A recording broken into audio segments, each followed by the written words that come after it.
भगवान की भक्ति करने के लिए जितने भी साधनों की आवश्यकता है, वो साधन की आवश्यकता आपको भक्त बनाती है। और उस साधन की मुक्ति के बाद भी भगवत स्मरण बन जाए, उसी को कहते हैं प्रपन्न। साधन की आवश्यकता नहीं। सूरदास जी कौन है? प्रपन्न है। उनको ठाकुर जी को देखने के लिए नेत्र नहीं चाहिए। परम सत्य श्रीनाथ जी का नाम उनके हृदय में विराजमान है, उस नाम से ही वे दर्शन कर लेते हैं। श्रीनाथ जी कैसे? सूरदास जी महाराज अपने कुटिया में बैठ करके भजन करते थे, और जब वे पद गाते थे तो पद सुनने के लिए श्री जी बाबा का जैसे ही शयन होता था, शयन होते ही श्री जी बाबा तुरंत आ जाते थे और आकर के बाहर कुटिया के बैठ जाते और बैठ करके वहीं बैठे बैठे श्रवण करते जो भी सूरदास जी गाते, वापस लौट जाते। सावधानी से सुनना।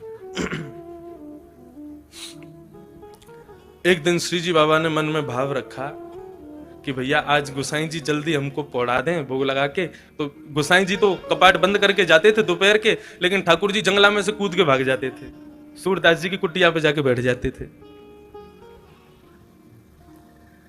एक दिन ठाकुर जी जाने लगे तो श्री जी ने हाथ पकड़ लिया ठाकुरानी ने। कहां जा रहे हो? बोले हम जा रहे हैं एक जगह पे। बोले कहां जा रहे हो? मुझे सही बताओ। बोले एक भक्त है, उसको दर्शन देने के लिए जा रहे हैं। बोले हम भी चलेंगे साथ में। अरे तुम मत चलो, तुम क्या को जाओगी? तुम जाओगी तो फिर पता नहीं उसको समझ पाओगी नहीं समझ पाओगी, क्या भाव आवे समझ थोड़ी आता है।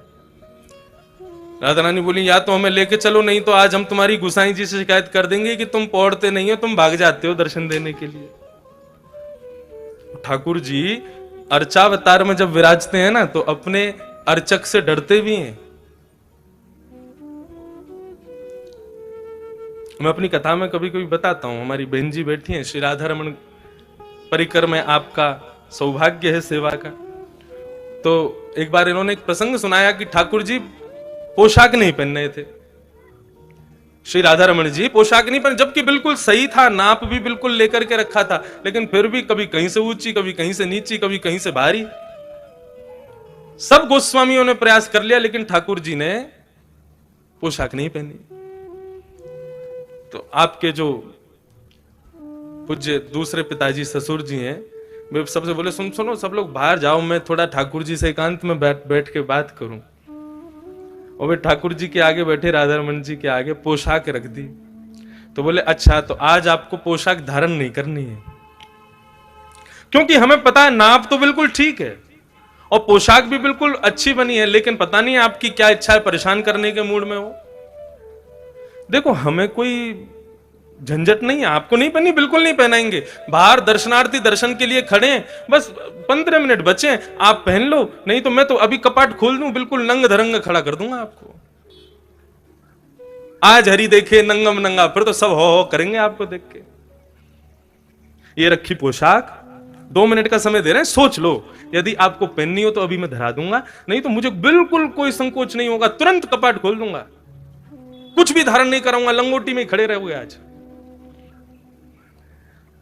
2 मिनट बाद प्रणाम किया, बोले आपने विचार कर लिया होगा, मैं प्रयास कर लेता हूं, यदि प्रयास में सिद्ध हो गया तो समझ जाऊंगा कि नहीं आप धारण करना चाहते, नहीं हुआ तो फिर कपाट खोल दूंगा। बोले वही पोशाक जो 2 घंटे से पहन नहीं रहे थे, डांट फटकार करके जैसे ही धारण कराई, सो ही राधा रमन जी ने पहन ली और चुपचाप धारण करके दर्शन दे दिए सबको। तो अपने अर्चक से ठाकुर जी डरते भी हैं, क्योंकि अर्चक पुष्टि मार्ग के अनुसार, मैंने कहा ना यशोदा का स्वरूप, और बालक यशोदा से डरता है। मैं भी कभी कभी गिरधर लाल जी की सेवा करता हूं तो कोई कभी कुंडल उतर जावे, कभी मोर पंख उठ के भाग जाए, कभी यहां की हीरा जो लगो थोड़ी पे वो भाग जाए, मिले ही ना है महाराज, ढूंढते रहो कहां गए हो। हम तो खूब डांट फटकार दे, देखो पहनो तो पहनो, नहीं तो ऐसी खड़ो कर दूंगा, मुझे कोई चिंता ना है। और वास्तव में एक और भाव, ठाकुर जी क्या छोटे से लाला है, और छोटे से बालक को, जैसे अब सर्दी का समय, छोटे छोटे बालकों को मैया टोपा पहनावे, कपड़ा पहनावे, तो कभी कुछ उतार के फेंके, कभी वो कुछ उतार, वैसी लाल जी हैं। तो क्या किया करो, छोटी छोटी गैया, छोटे छोटे घोड़ा, छोटे छोटे खिलौना ठाकुर जी के आगे रख दो और तब श्रृंगार शुरू करो। क्या बोले, अब लाला तू खेलवे में व्यस्त है कि अब तेरा श्रृंगार करेंगे। जैसे ही ठाकुर जी खेलने में व्यस्त हो जाए, श्रृंगार धराओ, तुरंत धारण कर लेंगे। ये भाव है केवल कि उनको व्यस्त कर दो किसी कार्य में, वो व्यस्त होते ही फिर आपका श्रृंगार स्वीकार हो गया। क्योंकि बालक किसी कार्य में व्यस्त हो, उसको फिर कुछ भी पहना दो उसको भान नहीं रहता। वैसे ही ठाकुर जी में।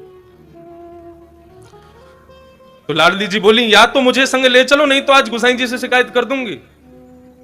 लाल जी बोले, गोसाई जी से मत कहना, तो लेके चलो संग। अब तो श्रीनाथ जी, लाडली जी श्री राधा रानी को लेकर के श्री सूरदास जी के यहां जा रहे हैं आसावरी। सूरदास जी की कुटिया में जाकर के दोनों प्रिया प्रियतम अविराजित हुए हैं और दोनों इतने भाव से सूरदास जी के पद को श्रवण कर रहे हैं, लेकिन सूरदास जी को नहीं पता कि ठाकुर जी मेरे सामने बैठे हैं। पद का गान करते करते करते करते करते दोनों प्रिया प्रियतम ऐसे भावावेश में आ गए कि भूल गए कि हमें वापस दर्शन देने जाना है।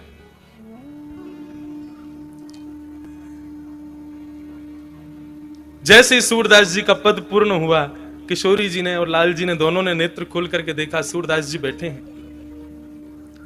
किसी कार्य के लिए उठने लगे, कहीं जाने लगे, तो दोनों उनके पीछे पीछे चलने लगे।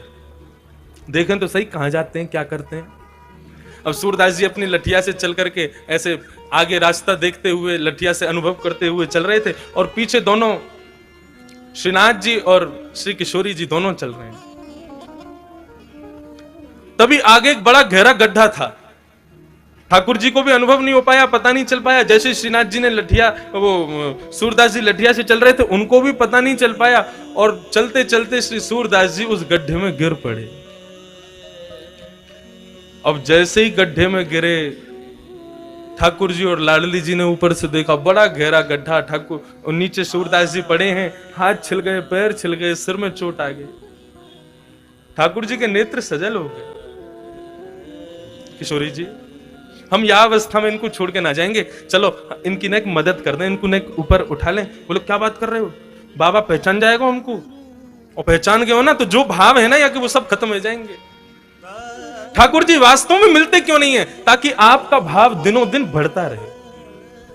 क्योंकि सामिप्य में दोष आ जाता है।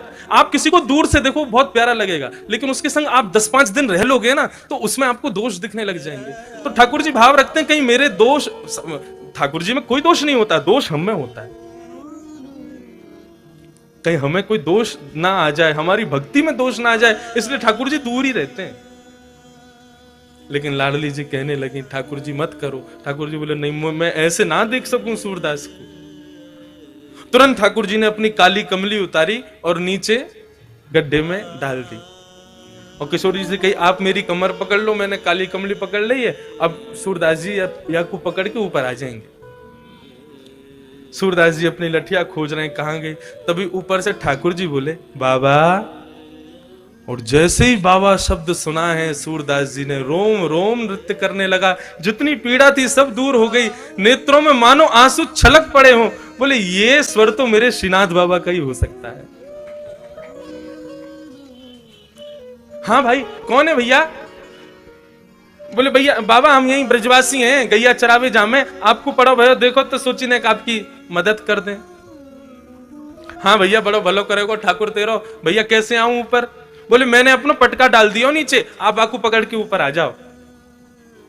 सूरदास जी उस पटके को पकड़ रहे हैं और यहां से लाडली जी ठाकुर जी को खींच रहे हैं, ठाकुर जी सूरदास जी को ऊपर खींच रहे हैं। क्या स्वरूप है वे।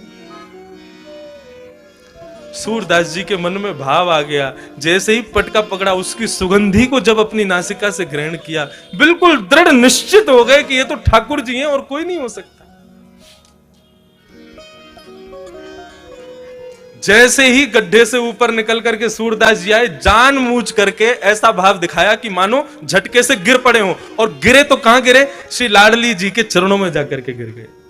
और गिरते ही बड़ी चतुराई से श्री किशोरी जी के एक पांव की पाजेब को सूरदास जी ने पकड़ करके खींच के अपनी जेठ में भर लिया। और भर करके ठाकुर जी खड़े हो गए, किशोरी जी खड़ी हो गई, सूरदास जी भी व्यवस्थित हो गए।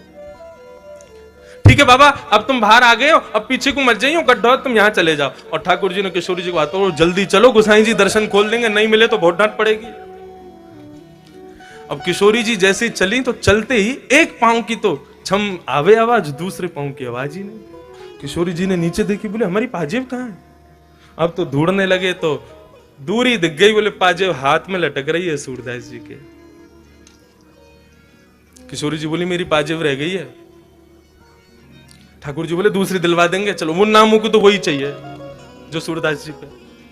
बोले तुम फंसवाओगे आज, सूरदास बाबा तो जन कब छोड़ेगा, लेकिन आज गोसाई जी बहुत डांट लगाएंगे। किशोरी जी बोली हमको तो वही पाजेब चाहिए। तो बोले तुम ही लिया। बोले मुंह को डर लगाया बाबा, तो मैं ना जाऊंगी, तुम ही मांगो। लाडली जी तो चाह रही है कि ये कृपा आज कर ही दे इनके ऊपर। ठाकुर जी फिर से गए, बाबा हाँ हाँ भैया बोलो। वो हमारी एक पाजेब आपके पास रह गई है, आप कृपा करके हमको प्रदान कर दो। ठाकुर जी बोले, वो सूरदास जी बोले भैया मैं कैसे मान लूं ये पाजेब तुम्हारी है। अब भैया मैंने तुम्हें दे दी और फिर कोई आयो कि बाबा मैंने तुम्हारी सहायता करी, मेरी पाजेब गिर गई, तो मैं तो झूठो रह जाऊंगा। ठाकुर जी बोले तो आपको पता कैसे चलेगी कि या कि दूसरी पाजेब कौन के पास, आप पे आंख तो है ना। बोले आंख ना है लेकिन हाथ तो है ना, अनुभव कर लूंगा मैं। तो बोले क्या करोगे। बोले दूसरी पाजेब जो है का है वो मेरे हाथन के आगे आप चरणन में धारण करके दे दो, मैं वह पाजेब को हाथ से स्पर्श कर लूंगा, उससे दूसरी पाजेब पहना दूंगा। किशोरी जी मुस्कुरा गए, बोले सूरदास जी समझ गए कि ये ठाकुर जी पधारे हैं। ठाकुर जी बोले आओ। अब तो किशोरी जी आगे आई, आगे आकर के खड़ी हुई, सूरदास जी से कही सूरदास जी नीचे बैठो, नीचे देखो एक पाजेब देख लो और दूसरे पांव में पहना दो। जैसे ही पाजेब देखी तो समझ गई, बोले हाँ भैया तुम्हारी है। दूसरे पांव में पाजेब पहना करके श्री किशोरी जी के चरणों से लिपट गए सूरदास जी, अपने नेत्रों के जल से उनके पैरों को धोने लगे। बोले कृपा करो प्रभु, मैं पहचान गया हूं आप पधारे हो मुझ पर कृपा करने। किशोरी जी ने सूरदास जी को उठाया और ठाकुर जी, किशोरी और सूरदास जी तीनों को आलिंगन किया। और आलिंगन करके ठाकुर जी और किशोरी जी ने अपने हस्त कमल से जैसे ही सूरदास जी के नेत्रों पे हाथ फेरे, बोले बाबा आंख खोलो। बोले मैं देख ना सकूं। बोले खोलो तो सही। जैसे ही नेत्र खोले तो श्रीनाथ जी राधा रानी के संग में सामने खड़े हुए हैं। बोलो भक्त वत्सल भगवान की